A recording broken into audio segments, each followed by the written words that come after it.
Nunca entenderé qué fue lo que empujó a mi madre a poner su fe en manos de Dios en vez de en las de su genetista. 10 dedos en las manos y 10 en los pies, eso era lo único que importaba antes. Ya no. Ahora, a los pocos segundos de vida, ya se podía saber el tiempo exacto y la causa de mi muerte.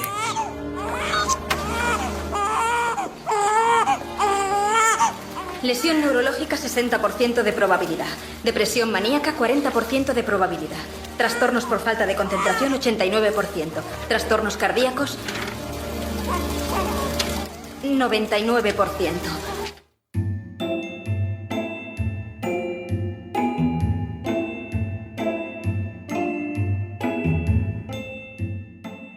Permíteme que me cuele en tu oído.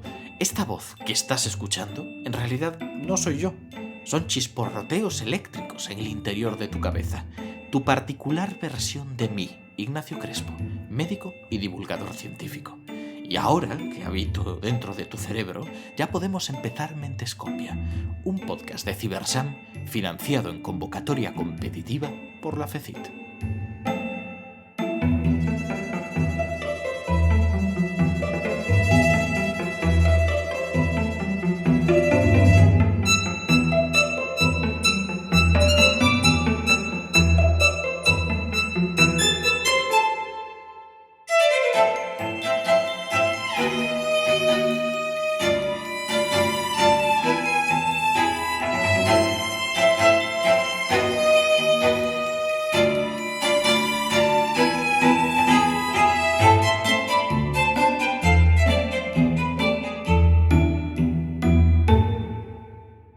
Si hay una constante en los programas de Mentescopia, es la genética. Siempre aparece, aunque sea en un par de frases. Nos queda claro que la genética es una cuestión crucial para comprender los trastornos mentales, pero ¿cuánto?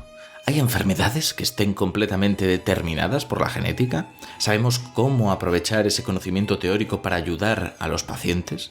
¿Cuánto sabemos sobre la salud mental de nuestros familiares? ¿Deberíamos hacernos un test genético para saber si somos propensos a deprimirnos?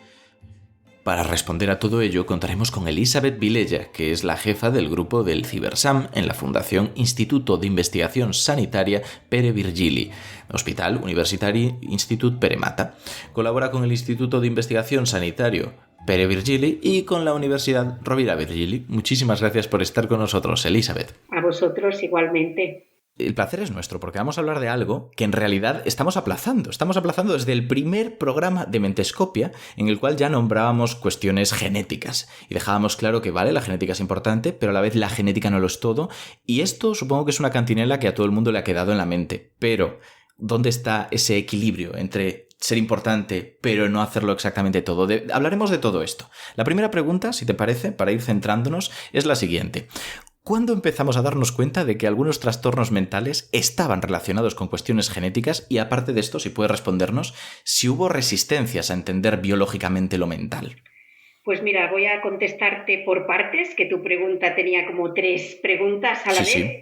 Yo creo que culturalmente y si miramos de forma histórica, pues la humanidad, igual para las enfermedades psiquiátricas que para otras, pues ha sabido que va ligado a la genética, porque de alguna manera se conocía ya que en algunas familias la enfermedad era heredable, ¿no? Y pues todos yo creo que conocemos ejemplos, ¿no?, de familias que te pueden explicar y remontar a sus ancestros y explicarte, sí, es que pues en mi familia mi abuelo ya pues murió de suicidio, mi padre o mi tío, y al final te explican un relato familiar, ¿no? Y esto nos lleva a interpretarlo como una base genética. Pero también es verdad que entre esta interpretación general y más, digamos, pues de la sociedad, hay un buen espacio, ¿no?, hasta que la ciencia esto lo ha podido demostrar.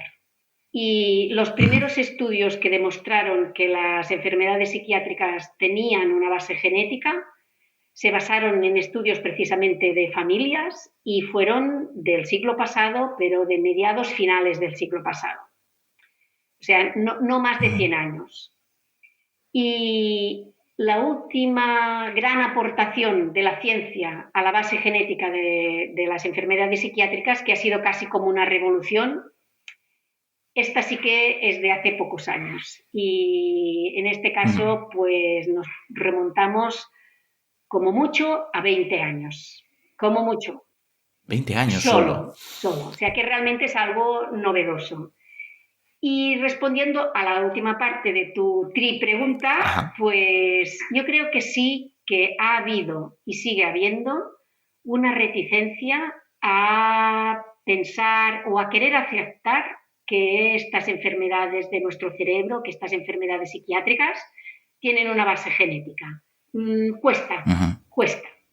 ¿Y de dónde crees que viene esta resistencia? Porque a mí se me ocurre, por especular a lo loco y que me corrijas, que es verdad que ha habido cierta tendencia histórica a intentar buscar bases biológicas de enfermedades mentales, pero no con propósito tan científico como político. Se me viene a la cabeza, por ejemplo, la fisionomía, la frenología, que se utilizaba para, a veces, control social. ¿Puede que tenga que ver con esta reminiscencia o es algo totalmente distinto? Se mezclan cosas, pero yo creo que un gran factor que no ha facilitado el estudio de la base biológica y de la base genética de las enfermedades psiquiátricas es la complejidad de la propia enfermedad y la complejidad del propio cerebro. El cerebro realmente es un órgano complejísimo. Es un órgano que está encerrado dentro del cráneo, de difícil acceso. Sabemos que está compuesto por diferentes tipos de neuronas, pero tampoco no sabemos muy bien cómo se conectan estas células. No solo tiene neuronas, los diferentes tipos de neuronas. Exacto. ¿Cómo se desarrolla? La glía, claro. Sí. Es tan complejo, es tan desconocido, que lo desconocido muchas veces, ¿no? Los humanos tendimos a cerrarlo, encerrarlo y mejor no saber mucho. Sí, ¿verdad? Que no nos lo pregunten. Sí. Y puede que me equivoque, pero también supongo que ha habido cierta reticencia por esta idea del dualismo, ¿no? De la mente no tiene que ver con el cuerpo necesariamente, la mente es una cosa aparte. Bueno, es que, claro, ligado a lo que comentaba justo ahora, ¿no?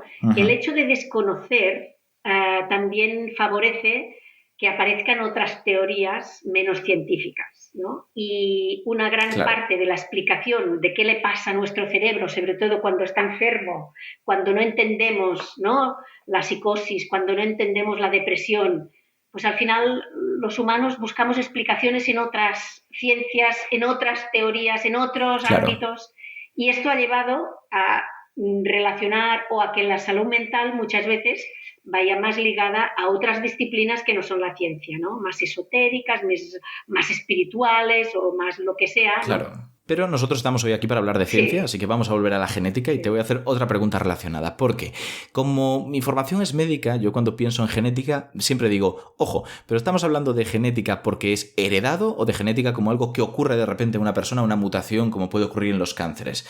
Y en este caso, en el de la salud mental, me he dado cuenta de que no he escuchado hablar mucho de esta diferencia. ¿Es porque hay mucho solapamiento y prácticamente todo lo genético es heredado y no hay mutaciones como el caso de los cánceres que desencadenen enfermedades mentales? ¿No lo sabemos? ¿Cuál es el estado de esto? Pues mira, realmente es exactamente, o son exactamente las dos situaciones. Y se da más en psiquiatría que en otras disciplinas de la medicina. Es decir, tenemos casos muy claros de genética heredable, por lo tanto, una alteración genética que pasa de una generación a otra. Y en estos casos normalmente lo que observamos es una gran agregación de la enfermedad en familias, pero también es verdad que existen casos en los que la mutación, la alteración genética se da en un sujeto, en un individuo, en un miembro de una familia, no es heredado porque aparece por primera vez en ese sujeto, pero realmente es una causa genética porque él tiene alguna mutación o algunas que predisponen o que explican gran parte de su enfermedad psiquiátrica. Es decir, ambas, ¿no? Los dos casos son válidos, o son ciertos o los dos casos se dan. Claro, solemos encontrarnos con estas respuestas, ¿no? Se da un poco de todo, la clave es en qué proporción.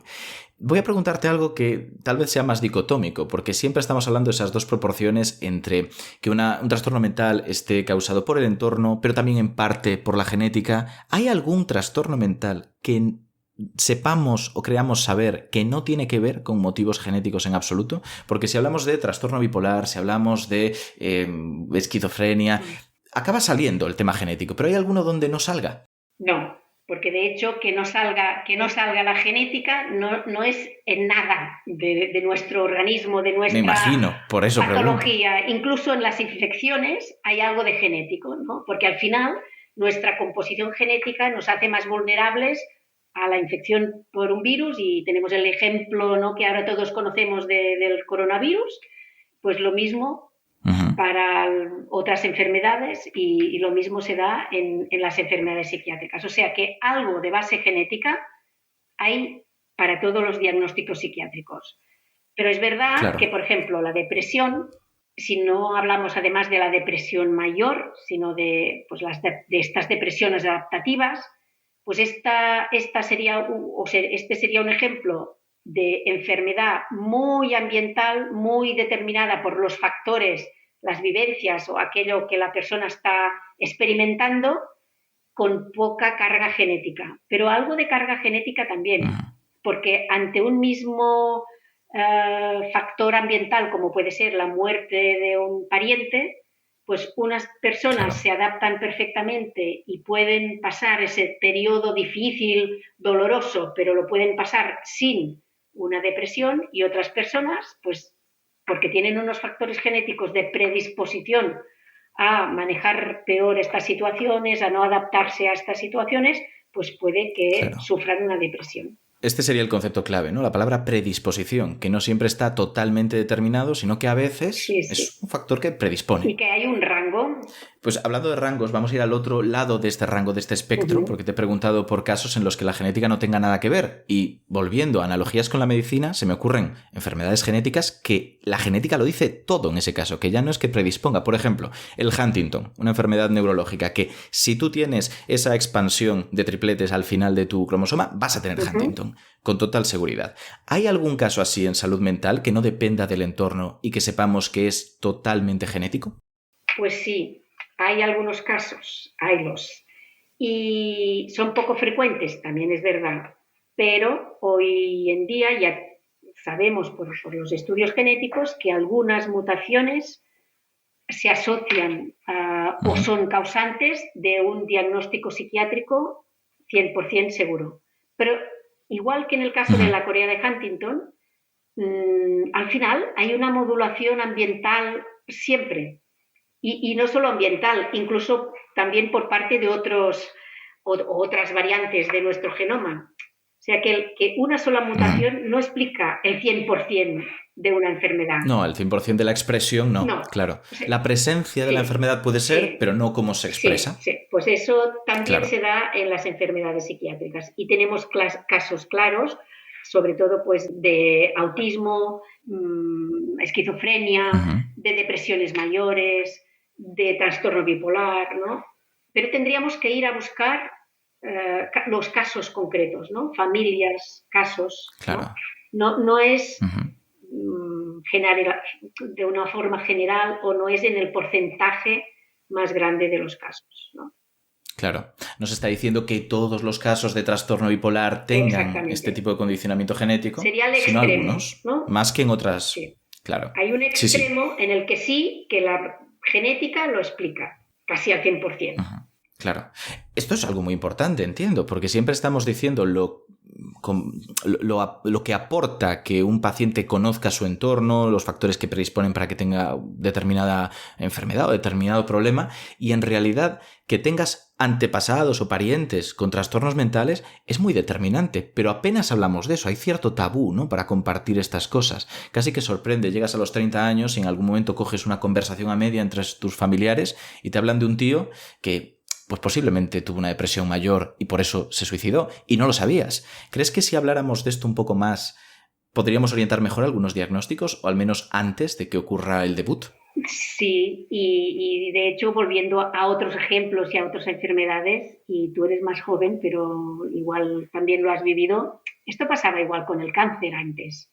Hmm. Ahora hablamos casi con normalidad del cáncer, ¿no? Con las amistades, en la Sí, familia, y cuando yo era pequeña, yo me acuerdo que se hablaba, es que tiene un mal, tiene aquel mal, pero nadie ponía nombre, entre otras cosas porque el nombre científico igual no se conocía tampoco, ¿no? El cáncer era más claro. desconocido, el cáncer no se curaba y era tabú. Y él murió de una larga enfermedad, ¿no? Que también se decía, claro. Sí, y hoy día pues con las enfermedades psiquiátricas sigue pasando esto. Por eso es muy importante Claro. luchar contra este estigma, hablar más abiertamente, entender qué las genera, qué las provoca, cómo podemos prevenirlas, cómo podemos curarlas y mejorar todo esto de cara al futuro con la investigación. Claro. Fíjate, esto me lleva a una pregunta que tiene que ver con la película que escuchábamos al principio, que escuchábamos Gattaca, donde hacían un análisis de ADN a ese recién nacido y ya le decían, mira, vas a tener todos estos problemas. En este caso, entiendo que no es así. Como estamos diciendo, hay muchos más factores, es muy complejo, interactuamos con el medio y esos son nuestras experiencias que nos afectan, pero si sabemos que hay algunos casos donde sí está muy condicionado por factores heredados, ¿hasta qué punto tiene sentido plantearse que en algún momento existan cribados genéticos bajo determinadas circunstancias? Por ejemplo, ahora mismo, si determinados parientes míos cercanos tienen un cáncer de colon, posiblemente a mí me tengan que hacer un cribado genético también. ¿Esto crees que se llevará al mundo de la salud mental Sí, en algún momento? sí. ¿Ya se está haciendo y te he preguntado de forma panoli, puede ser? De hecho, mira, a nosotros nos acaban de financiar un proyecto de muchos euros, el Ministerio, para llevar a cabo un estudio piloto de cribado Qué genético en bueno, enfermedades psiquiátricas. Sí, sí, sí. Porque es algo que qué tenemos que bueno. empezar a aplicar. El conocimiento científico ya existe y lo tenemos que llevar a la práctica clínica. Y es Ujú. totalmente necesario y vamos, nuestra esperanza es que en pocos años se aplique. En pocos años entonces podría ser algo que empezara a Uh introducirse, que -huh, empezara a uh sonar. -huh. Bueno, pues eso es muy buena noticia realmente. Yo creo que es de las mejores noticias que hemos escuchado en Mentescopia. Desde luego, ¿eh? Pues me alegro mucho porque me siento, la verdad es que estoy muy contenta de tener este proyecto y todo el equipo que lo vamos a realizar y es que es un gran reto que tenemos, ¿no? Poder aplicar este conocimiento que tenemos de genética en las enfermedades psiquiátricas, que de una vez ya pase a esta otra parte que es la clínica, ¿no? Y ayudar directamente a los pacientes. Es tremendamente necesario, además, no solamente porque aportáis información de rigor, sino porque hace falta esa fuente. No sé si has visto que se están empezando a poner de moda test Uh -huh, genéticos llevados a cabo por empresas uh privadas -huh, en los que te dicen, vale, de acuerdo, te pueden decir si tienes pues una anemia falciforme por no sé qué, vale, pero también se atreven a decirte las posibilidades que tienes de desarrollar una depresión, un trastorno obsesivo compulsivo, cosas que sabemos que tal y como las están midiendo no tienen verdadera evidencia. ¿Hasta qué punto son fiables realmente estos test que encontramos por ahí? Bueno, claro, yo desconozco toda esta información o todos Claro, estos test hay y supongo que mucho debe haber mercado. de todo. Pero también es verdad que Ujú. debe haber algunos que no son fraudulentos, o sea, que no es fraudulento el análisis y la información que te pueden dar. Lo que pasa es que como todo Ujú. proceso médico, y si tú eres médico lo sabes muy bien, es un proceso, no es el resultado de un análisis. Y al final hay que saber interpretar, contextualizar, después ayudar a la persona a tomar decisiones y eso no se puede hacer con el resultado que Exacto. te envían desde Google o Es desde un no sé peligrosísimo. qué plataforma de Internet, Mm, ¿no? Tiene que ser claro. todo un proceso y bien, pues eso, contextualizado con profesionales y que esa información no quede en eso, un papel, un informe o una frase, sino que vaya acompañado de todas las decisiones que haga falta, ¿no? Porque además no es información para tener información. Cuando uno busca esta No. información, normalmente es porque después detrás van unas decisiones, ¿no? Exacto. Es que esto, claro, Lo que estás comentando es muy fundamental y la gente tal vez no lo sabe, y es que los resultados son números, son cifras que hay que interpretar. Y por mucho que te los interpreten en un papelito, tienen que asegurarse los profesionales sanitarios de que lo entiendas. Cuando hablamos del consentimiento informado como uno de los pilares, no es firmar el documento, es que el médico se asegure de que has entendido las implicaciones que tiene lo que te comentan. Y aquí si te dicen... Vamos a salir un poco de la salud mental para que sea más evidente. Tu posibilidad de tener un cáncer de colon es tremendamente baja. Y de repente se confían y empiezan a comer mal, a no hacer ejercicio, o le dicen no vas a desarrollar un cáncer de pulmón y empiezan a fumar. ¿De quién es la responsabilidad? Porque no hayan entendido la diferencia entre determinado y predispuesto. Sí. Esto está en el aire, ¿no? Sí, es muy importante. Claro.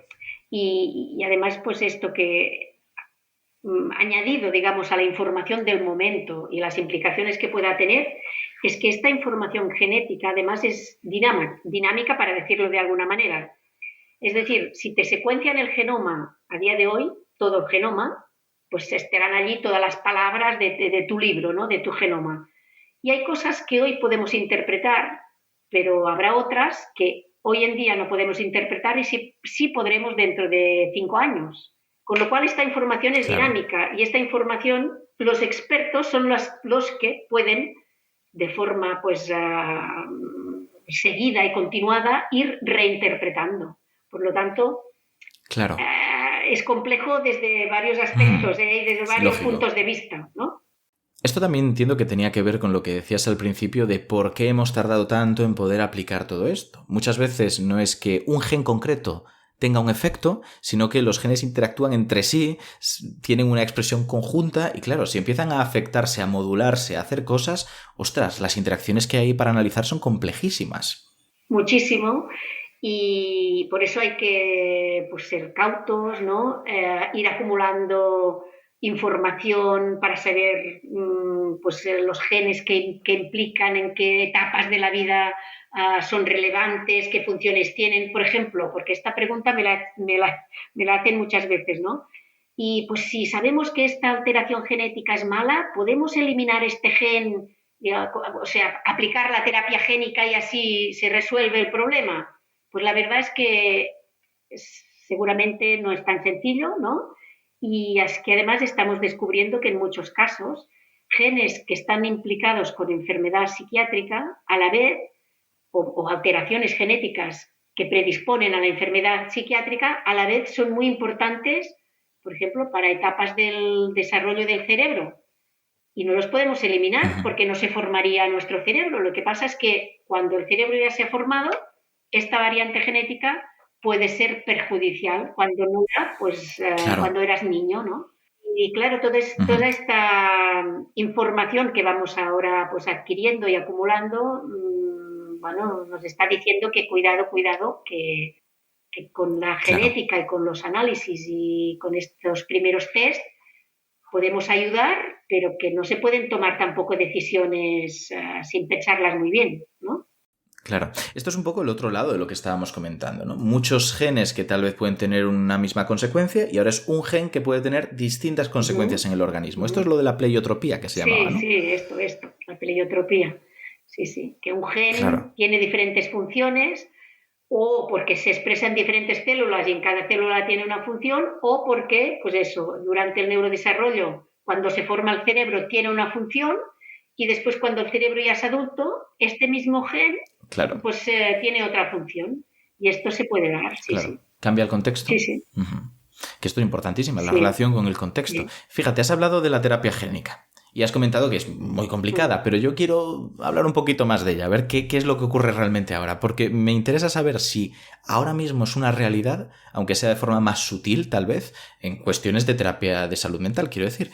Y por otro lado, si es impensable, porque igual me dices, no, todavía no es una realidad, pero es que además es impensable que en un futuro reciente lo sea.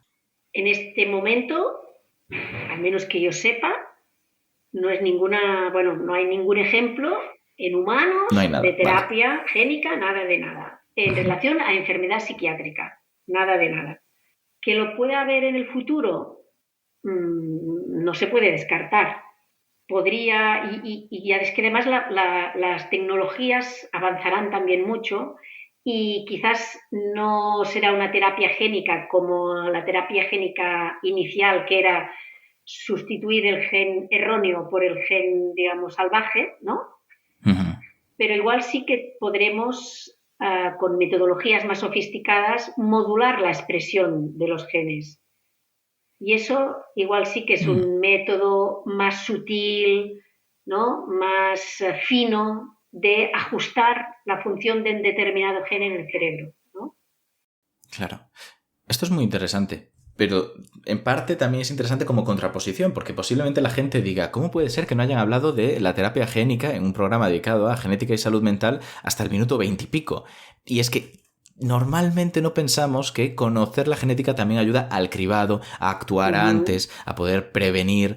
Tiene esta rama que es muy importante y que sí que ya es real, es actual. Sí, sí, sí, esto es totalmente verdad, porque esto ya es una gran parte de la aplicación, en este caso de la genética, en la práctica clínica habitual, que, como comentaba antes, no es habitual todavía en nuestro país, pero tenemos que forzar que esto pase. Y en cambio, esta última, digamos, parte más de intervención desde la genética, ¿no? Esta terapia génica o modulación génica o no sé qué será exactamente, pues esto ya irá llegando poco a poco. Ya veremos Claro. cómo la ciencia puede ayudar bueno, a que se generen nuevos tratamientos basados en la expresión génica o en el contenido génico. Claro. Esto me llama a otra rama en la cual puede venir muy bien tener conocimiento sobre la genética de un paciente con trastornos de salud mental. Y es, tal vez, no sé, me corriges, ¿conocemos si existe algún tipo de relación entre características genéticas y cómo reaccionan a tratamientos farmacológicos que sean más o menos susceptibles? Sí, esto de hecho, que es la farmacogenética, es una de las ramas, digamos, de la genética o de genética de tratamiento que sí está más desarrollada y que ya se está aplicando.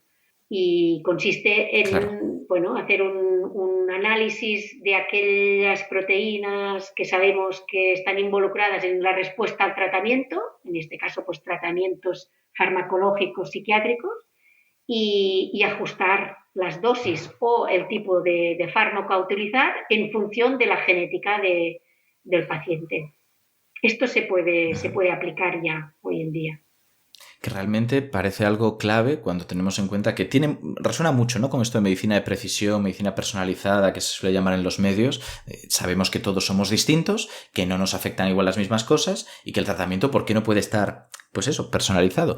Y cuando encima hablamos de algo tan complejo y personal como es nuestra forma de pensar, de entender el mundo, como es nuestro cerebro, que es un órgano tremendamente variable entre individuos, tiene todo el sentido del mundo, pero entiendo que también es muy difícil, ¿no? Llegar a estas correlaciones duras que permitan orientar el tratamiento. Sí, y de hecho, mira si está resultando difícil, que es una disciplina que ya lleva décadas de estudio y de aplicación y no ha habido una gran revolución en este campo. O sea, se puede utilizar, ¿no? La farmacogenética se está utilizando, se puede utilizar, puede ayudar en algunos casos, pero no es la gran solución. Si lo fuera, sería bueno, estaría en el mercado y en las consultas clínicas de los psiquiatras estaría implantado totalmente. Y no es así porque está resultando más complejo de lo que pensábamos. Bueno, parte del desarrollo tecnológico, y tecnológico es todo, no solo lo informático, es eso, es lanzarse a una tierra desconocida diciendo quiero llegar allí, pero no sé qué me voy a encontrar de camino. Igual hay 3 baches, una catarata y 4 selvas impenetrables y lo que creías que te llevaba 20 días, pues te lleva 4 años. Sí, sí, sí. O habías decidido ir andando y te das cuenta que tienes que ir en helicóptero, ¿no? Claro, o porque habías si no, imposible. pensado que el helicóptero era el medio de desplazarse y te das cuenta que o vas andando o no hay manera, ¿no?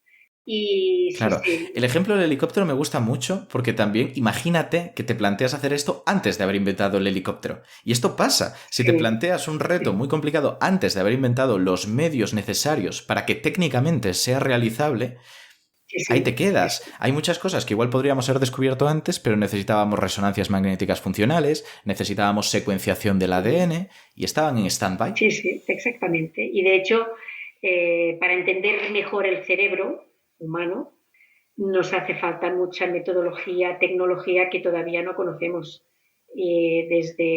Claro. la neuroimagen, pero la neuroimagen es para reconocer áreas es suficiente, pero no llega al nivel de la célula y nos falta metodología que llegue al nivel de la célula, al nivel molecular. Y hasta que no consigamos esto... Va a haber limitaciones importantes, ¿no? Es como intentar hacer... Sí, nos faltan helicópteros. Claro, es como hacer un dibujo hiperrealista con ceras Manley, de estas gordísimas, ¿no? No va a salir. No va a salir, sí. Bueno, tengo otras 2 preguntas finales para que vayamos dándole a esto forma y rematándolo, aunque yo me quedaría hablando mucho más, que está interesantísimo. Pero, para ir recuperando, la pregunta que le hago a todo el mundo es ¿cuál creéis que es el mayor mito popular de vuestra disciplina? Si te tuvieras que quedar solo con uno, que digas, este mito casi todo el mundo se lo cree y es mentira, ¿con cuál te quedarías? Pues a mi pesar, yo creo que todavía está muy presente la idea esta de que las enfermedades del cerebro, que las enfermedades psiquiátricas no tienen una base biológica, que esto es que la mente es algo diferente, es algo que no es biología. ¿Te has encontrado con muchos psicoanalistas en tu entorno? Hombre. Porque a veces también se cuelan. Sí, muchísimos, sí. Madre mía. Pero no solo ¿Cómo gestionas? Sí, no solo desde la disciplina, no solo desde la psiquiatría. Esto lo sé. Hablando también pues con la gente de la calle y con todo el mundo, vamos, que te das cuenta de que todavía prevalece esta idea de que la enfermedad psiquiátrica, bueno, es la mente y esto es otra cosa. Es más, hay una cosa que yo he escuchado mucho, no sé si tú la has escuchado, que es gente que se apena de que ahora mismo haya tantas personas acudiendo a psicólogos y psiquiatras cuando en realidad tendrían que estar en el confesionario. Que esto lo he escuchado yo también por esta idea de la mente casi como alma que tiene que ser sanada por alguien espiritual. ¡Ostras! Sí. Es otro lastre. Sí, de al final culpabilizar y esto es que no gestiona bien, eso es que no... Exacto. ¿no? Y minimizar lo que es puramente la enfermedad, que la enfermedad está, ¿no?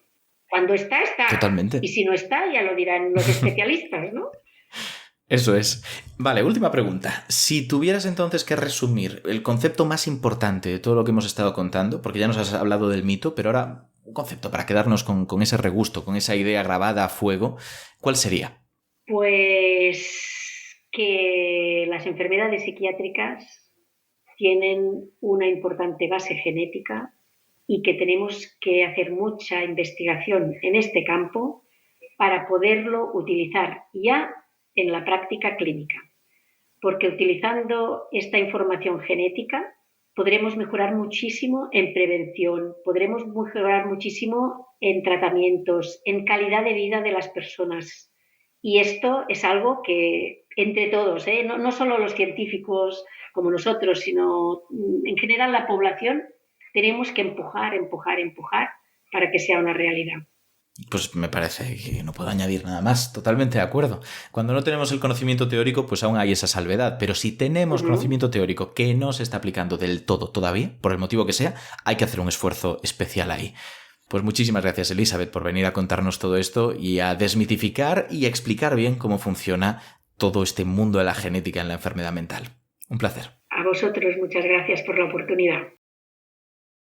Y al resto de los oyentes, pues como siempre, les aplazamos a dentro de 2 semanas, cuando saquemos el próximo episodio, que será igual de interesante. Muchas gracias por escucharnos y hasta la próxima.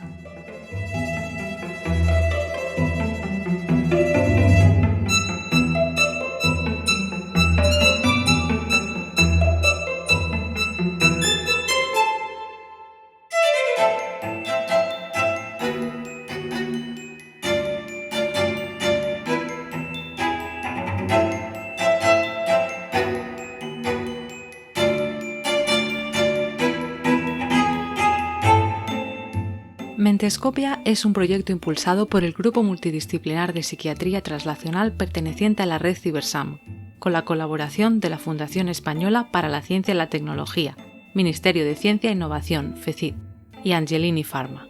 Encuentra más información sobre salud mental en nuestros perfiles de redes sociales. Busca Mentescopia en TikTok, Instagram o Twitter. Un podcast de la red Podcastidae.